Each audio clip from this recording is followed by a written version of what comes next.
Good morning everyone. आप सभी का स्वागत है हमारे अपने चैनल स्कॉलर्स हेवन पर। आज हम सब एक बहुत ही इंपॉर्टेंट टॉपिक पर बातचीत करने वाले हैं, कुछ समझने वाले हैं।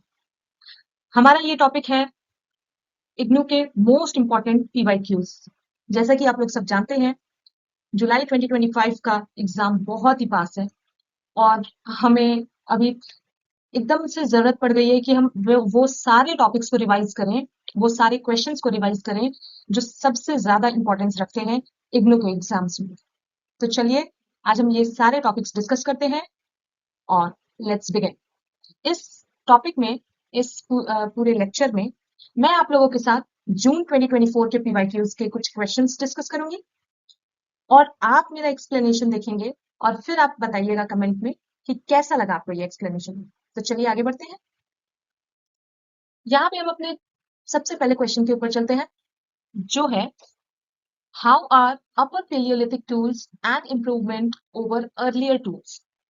मतलब कि किस प्रकार से अपर पेलियोलिथिक पीरियड के जो टूल्स थे वो इम्प्रूवमेंट ओवर अर्लियर टूल्स थे। मतलब कि अपर पेलियोलिथिक पीरियड से भी पहले कुछ रहा होगा, जैसा कि हम सब जानते हैं lower palaeolithic period and mesopalaeolithic period, sorry middle palaeolithic period. तो इस पीरियड में जो टूल्स बनाए गए वो टूल्स आने वाले अपर पेलियोलिथिक पीरियड में जो टूल्स आए वो कैसे डिफरेंट थे आपस में, और अपर पेलियोलिथिक टूल्स कैसे एक इम्प्रूव्ड वर्जन थे। तो चलिए डिस्कस करते हैं। सबसे पहले मैं आप लोगों को एक कुछ बैकग्राउंड नॉलेज देना चाहती हूँ कि जैसा हम लोग जानते हैं कि पेलियोलिथिक पीरियड जो है वो सिर्फ एक पार्ट है हिस्ट्री का, एंशियंट हिस्ट्री का हम लोग कहेंगे, या प्री हिस्ट्री का। तो palaeolithic period, mesolithic period and neolithic period, ये तीन पीरियड आए जो पूरे स्टोन एज को डिफाइन करने के लिए काफी है। पेलियोलिथिक पीरियड जो था उसको हम लोग पेलियोलिथिक सबसे पहली बात क्यों कहते हैं, तो पेलियो मीन्स होता है old and lithic means stone. So ये एक ऐसा एज था जहां पे स्टोन का यूज किया जाता था, लेकिन ये ओल्ड स्टोन एज था, इसलिए इसे पेलियोलिथिक एज कहते हैं। उसके बाद लेट स्टोन एज जो आया वो मेसोलिथिक पीरियड कहलाया, और जो न्यू स्टोन एज आया उसे नियोलिथिक एज कहा गया। साथ ही पेलियोलिथिक एज फर्दर इतना बड़ा था वो कि उसको ऐसे डायरेक्टली पढ़ना बहुत ही मुश्किल था, तो फिर से हम लोगों ने पेलियोलिथिक पीरियड को तीन ग्रुप्स में डिवाइड कर दिया। वो क्या थी? Lower palaeolithic, middle palaeolithic and upper palaeolithic age. सबसे पहले हम लोग बात करेंगे कि कैसे लोअर पेलियोलिथिक पीरियड में ऐसा क्या क्या हुआ जिसमें टूल्स बनाने की जरूरत पड़ी, या कैसे क्या आगे प्रोसीड किया। तो अगर हम लोग लोअर पेलियोलिथिक पीरियड की बात करें तो इस समय इंसान सीधा खड़ा होना शुरू किया था। इस समय के इंसान होमो इरेक्टस कहलाते थे, जो बाद में चल करके होमो सेपियंस भी बने। तो ये होमो सेपियंस अपर पेलियोलिथिक में पीरियड में बने थे। तो ये जायज सी बात है कि जब आप किसी चीज की शुरुआत करते हैं तो शुरुआत में आप में बहुत सारी कमियां रहती हैं, खामियां रहती हैं, फिर इसको आप इंप्रूव कर करके एक अच्छे स्टेज पर पहुंचते हैं। इसी तरह से ह्यूमन के साथ भी हुआ और ये सब हम जानते हैं। आगे बढ़ते हैं। क्लाइमेट कैसा था उस समय का? तो पेलियोलिथिक एज जो था वो कोइंसाइड कर रहा था विद आइस एज। उस समय आइस एज भी चल रहा था। तो उस समय क्योंकि बहुत ठंड पड़ती थी, इसीलिए लोगों को तो उस समय आता नहीं था घर वगैरह बनाना। तो वो लोग क्या करते थे? वो लोग केव्स का यूज करते थे रहने के लिए। जैसे ही ज्यादा ठंड पड़ती वे केव्स में छुप जाते। तो अगर हम बात करें कि सबसे फेमस केव्स वगैरह कहाँ हैं, तो बेलन वैली जो कि मिर्जापुर यूपी में है, सोन रिवर वैली जो पंजाब पाकिस्तान में है, और भीमबेटका रॉक शेल्टर जो कि सबसे फेमस स्टोन एज के टाइम पर रहा, क्योंकि इसमें पेलियोलिथिक पीरियड के तीनों एजेस के लोग आए। तो चलिए हम लोग बात करते हैं आगे। सबसे बड़ी बात है कि भीमबेटका रॉक शेल्टर का जो बनावट है, जिस चीज से मिलकर के ये बना है वो है सैंडस्टोन और क्वार्ट्जाइट।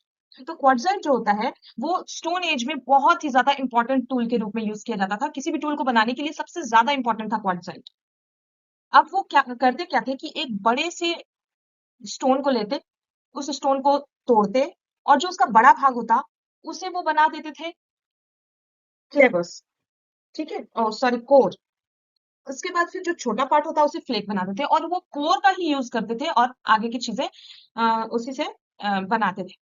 ठीक है, तो अब आगे हम डिस्कस करेंगे कि बैकग्राउंड पेलियोलिथिक पीरियड का जैसे हम लोगों ने किया, तो अगर हम यहाँ पे देखें तो लोअर पेलियोलिथिक पीरियड जो है 2.5 million years to 300,000 years ago तक चला। मिडिल पेलियोलिथिक पीरियड जो है वो मिडिल पेलियोलिथिक पीरियड जो है वो 3,000 ईयर टू 40,000 ईयर तक चला। और न्यू पेलियोलिथिक पीरियड जो है वो 40,000 ईयर्स टू 10,000 ईयर्स तक चला।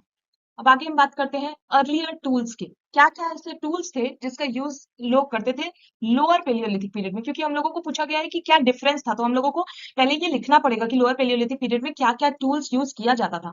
तो सबसे पहले बेसिक क्रूड टूल्स, मतलब कि मैंने जैसा कहा कि बड़ा सा एक टूल होता था, बड़ा सा एक पत्थर होता था जिसको दो पार्ट में डिवाइड किया जाता था। जो बड़ा पार्ट होता था उसको कोर कहते थे, और जो छोटा पार्ट होता था उसको फ्लेक कहते थे। और इस कोर का ही यूज करके आगे के टूल्स को बनाया जाता था। ठीक है, आगे टूल्स को स्कोर का ही यूज करके बनाया जाता था। ये हम लोगों ने पढ़ लिया। अब देखिए मेन टूल्स क्या क्या होते थे, तो हैंड एक्सेस होते थे, चॉपर्स होते थे, और heavy multipurpose but less sharp. तो इस एज में हम लोगों ने देखा कि शार्पनेस पे ज्यादा ध्यान नहीं दिया गया। चॉपर्स बनाए गए हैं, हैंड एक्सेस बनाए गए हैं, लेकिन शार्पनेस ज्यादा नहीं थी, क्योंकि उस समय उतना ज्यादा डेवलप नहीं कर पाया था ह्यूमन ब्रेन। ठीक है, आगे बढ़ते हैं।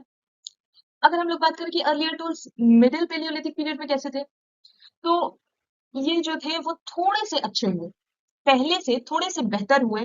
कुछ सीखा गया जिसमें सबसे इंपॉर्टेंट चीजें थी स्क्रेपर्स एंड पॉइंट्स। तो ये इन चीजों का यूज किया जाता था। जैसे वहां पे हैंड एक्सेस का यूज किया जाता था, क्लेवर्स का यूज किया जाता था, यहाँ पे स्क्रेपर्स का यूज किया जाता था। ठीक है, अब यहाँ के टूल जो होने लगे वो धीरे धीरे बढ़िया होने लगे, और लोअर पेलियोलिथिक पीरियड से थोड़ा सा अच्छे होने लगे। बहुत अच्छा, बहुत रिफाइंड नहीं कहूंगी मैं, लेकिन थोड़े से इंप्रूवमेंट्स आए। तो अब ये इंप्रूवमेंट लीड करते हैं अपर पेलियोलिथिक टूल्स की तरफ, जो कि एक एडवांस टेक्नोलॉजी के टूल्स थे। यहाँ पे कोई बहुत ही ज्यादा एकदम रॉकेट साइंस वाला यूज नहीं किया जा रहा था, लेकिन हाँ, यहाँ के टूल्स जो थे वो लोअर और मिडिल पेलियोलिथिक पीरियड से काफी अच्छे थे। जैसे जैसा कि हम लोग पढ़ रहे हैं, use of pressure flaking for precise shaping, मतलब कि इन लोगों ने प्रेशर का यूज किया। ठीक है, pressure flaking for precise shaping, मतलब कि वो लोग शेप, अच्छा शेप देने के लिए, एक मजबूत शेप देने के लिए, बढ़िया शेप देने के लिए, ताकि ये लोग अच्छे टूल्स बना सके और अपने शिकार वगैरह को अच्छे से कर सके। क्योंकि उस समय तो उन लोगों को खाना बनाना आता नहीं था, तो वो लोग शिकार ही करते थे। तो ये शिकार करने के लिए भी तो बहुत ज्यादा इंपॉर्टेंट होता है ना कि अच्छा टूल हो। लेकिन लोअर और मिजोलिथिक पीरियड में तो ऐसा कुछ भी नहीं था। मिडिल पीरियड में, मिडिल पेलियोलिथिक पीरियड में, सॉरी, ऐसा नहीं था। लेकिन उन लोगों ने इंप्रूवमेंट लाते लाते अपर पेलियोलिथिक पीरियड में अच्छे किस्म के हथियार बनाना शुरू कर दिए, जो कि लंबे होते थे, पतले होते थे, और साथ ही शार्प भी होते थे। मतलब कि शार्प ब्लेड होते थे, मतलब ऐसे ऐसे कुछ, मतलब कि वो लंबे हैं, शार्प हैं, तो उससे एक बार में मारा जाए और उसको, जो भी उनका शिकार होता था, उसे कर लिया जाए। तो अब ये टूल ज्यादा इफेक्टिव हो गए, क्योंकि अब ये टूल उनके काम आने लगे। अब वो किसी भी शिकार को देख करके मारना चाहते थे, वो आराम से मार सकते थे। Next, variety and specialisation. Upper palaeolithic period के बारे में क्योंकि हम लोगों को डिस्कस करना है, तो हम लोग इसकी वैरायटी और स्पेशलाइजेशन को भी जानेंगे। Tools design for specific task, इन लोगों को स्पेसिफिक टास्क, मतलब हर एक टास्क के लिए एक अलग टूल रहता था अपर पेलियोलिथिक पीरियड में। ठीक है, जैसे कि microliths, small sharp flakes for composite tools, मतलब कि स्मॉल एंड शार्प टेल्स होते थे, ये किसी भी टूल के साथ यूज किए जा सकते थे। उसके बाद ब्यूरेंस, इंग्रेविंग एंड कार्विंग, मतलब आप लोगों ने कई बार देखा होगा भीमबेटका पेंटिंग वगैरह, और भी बहुत सारे, क्योंकि ये लोग दीवार पे लिखने के बहुत शौकीन थे। तो ये सब दीवार पर लिखने के लिए ये लोग ये ब्यूरेंस का यूज करते थे।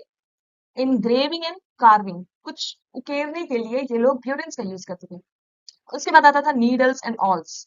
तो ये लोग स्विंग क्लोथ्स, क्योंकि अब धीरे धीरे, क्योंकि ये होमोसेपियंस की तरफ बढ़ रहे थे ना, तो होमोसेपियंस बढ़ने के रास्ते में अब उन लोगों को अपने शरीर ढकने, क्योंकि खाना की कमी तो वो लोग पूरा कर ले रहे हैं, अब अच्छे टूल्स बनाने लगे हैं, तो फूड तो वो लोग कर ले रहे हैं, लेकिन उन लोगों को चाहिए अब शरीर ढकने के लिए कुछ, क्योंकि ठंड का सीजन था। अब धीरे धीरे वो लोग सब कुछ समझने लगे थे, तो वो लोगों को, उन लोगों को नीडल्स की जरूरत पड़ी, और वो लोग कपड़े भी सिल लेते थे। जी हाँ, कपड़े सिल लेते थे, और लेदर का भी यूज करना उन लोगों को अच्छे तरीके से आ गया था। अब बात करते हैं क्या क्या नए मटेरियल्स आए अपर पेलियोलिथिक पीरियड में।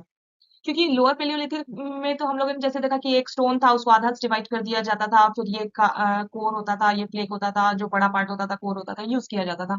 लेकिन अगर हम बात करें कि न्यू मटेरियल क्या क्या आए जो कि टूल की तरह यूज होने लगे अपर पेलियोलिथिक पीरियड में, वो थे bone, antler and Ivory alongside stone. मतलब कि ये लोगों ने बोन का भी, जैसे किसी जानवर को मारा उसकी हड्डियों का यूज किया, एंटलर का यूज किया, आइवरी आइवरी मतलब कि किसी एक बहुत ही ज्यादा इंपॉर्टेंट चीज या फिर बहुत महंगी चीज जिसको कहेंगे, उसका यूज किया।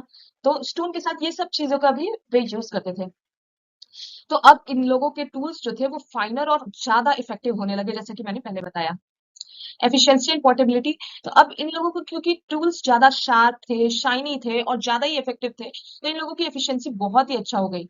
अब टूल्स जो हो गए वो हल्के हो गए, क्योंकि इन लोगों को आ गया था कि किस तरह से हमें टूल्स को बनाना है और किस तरह से हमें इन्हें यूज करना है और क्या चीज ध्यान रखनी है टूल्स को बनाते वक्त। तो जिसके कारण अब टूल्स हल्के होने लगे, और हल्के होने के कारण ये कहीं भी अपने साथ लेकर के जा सकते थे। अब इन टूल्स की वजह से हंटिंग और क्राफ्टिंग में इन लोगों को सहूलियत होने लगी। अब ये ज्यादा पेंटिंग्स को बनाने लगे वॉल्स पर, केव्स के वॉल्स पर ज्यादा पेंटिंग्स बनाने लगे। और फिर अगर हम बात करें, टूल प्रोडक्शन मेथड जो था वो बढ़ गया है। टूल प्रोडक्शन मेथड कैसे बढ़ गया है भाई? क्योंकि टूल बनाने के बहुत सारे तरीके मानव ने तब तक खोज लिए थे, तो फास्टर टूल प्रोडक्शन मेथड्स आ गया था। अब इतने सारे चेंजेस होने के बाद क्या इम्पैक्ट पड़ा ह्यूमन लाइफ पर? ह्यूमन लाइफ कैसे चेंज हुई, कैसे इवोल्यूशन में इसने हेल्प की, कैसे ये जो टूल्स चेंज हुए इसने हेल्प की? अब देखिए, कभी भी इंसान को कुछ चाहिए होता है तो सबसे पहले उसे अपना पेट भरना रहता है। तो अब जब भी वो हंटिंग करते, ऑब्वियसली हंटिंग ही करते क्योंकि एग्रीकल्चर अभी तक स्टार्ट हुआ नहीं था। तो हंटिंग करते टाइम उन लोगों को ये बहुत ही कॉम्प्लेक्स जो काम लगता था वो अब इजी होने लगा। अब स्पीयर थ्रोअर्स का यूज करने लगे वो लोग, ठीक है। अब वो लोग क्लोथ्स बनाने लगे, ठीक है। पहले फूड के लिए उन लोगों को कोई दिक्कत नहीं होने लगी, फिर वो लोग क्लोथ्स बनाने लगे। अब अपने एक्सप्रेशंस को एक्सप्रेस करने लगे केव्स के वॉल्स पे, और बहुत ही ज्यादा उन लोगों में धीरे धीरे धीरे धीरे करके एडवांसमेंट आई, ठीक है। तो अब हम लोगों ने क्या सीखा कि अपर पेलियोलिथिक पीरियड में एक टेक्नोलॉजिकल लीप आया, मतलब एक टेक्नोलॉजिकल चेंज आया। टेक्नोलॉजी कैसे चेंज हुई, कैसे पहले वो लोग सिर्फ स्टोन का यूज करते थे, फिर धीरे धीरे धीरे धीरे अच्छा जब उन लोगों ने एडवांसमेंट कर लिया, तो हम लोगों ने देखा कि वो बोन का भी यूज कर रहे हैं, फिर वो आइवरी का भी यूज कर रहे हैं। तो इन सभी चीजों का यूज करते करते करते उन लोगों के पास बहुत ही ज्यादा प्रिसिशन आ गया, वो लोग बहुत अच्छे से यूज करने लगे और उन लोगों का इम्प्रूवमेंट बहुत ही ज्यादा हो गया। और अगर ये पीरियड नहीं आया रहता, अगर लोग इम्प्रूव नहीं किए रहते, तो उनका सर्वाइवल करना भी मुश्किल हो जाता और ह्यूमन कल्चर को बचाना भी मुश्किल हो जाता। क्यों? क्योंकि यही एक तरीका था अपने आप को बचाने का, जो खूंखार जीव आपके आसपास घूम रहे हैं उन सब से खुद को प्रोटेक्ट करने का, अपने ब्रेन पावर को इतना डेवलप करने का कि उन सब से अपने आप को बचा सके। तो दोस्तों, अब हमने जब पूरे अच्छे तरीके से इस क्वेश्चन को समझ लिया है, तो अब बारी है हमारे नेक्स्ट क्वेश्चन को जानने की, जो कि हम अगले वीडियो में डिस्कस करेंगे। हम एक 50 क्वेश्चन की सीरीज बनाने वाले हैं, जिसमें हम एक एक सब्जेक्ट को लेकर के चलेंगे और उसके 50 इंपॉर्टेंट क्वेश्चंस को डिस्कस किया करेंगे। आप ऐसे ही हमारे साथ बने रहिए, स्कॉलर्स हेवन का साथ देते रहिए, पढ़ते रहिए, and thank you for watching.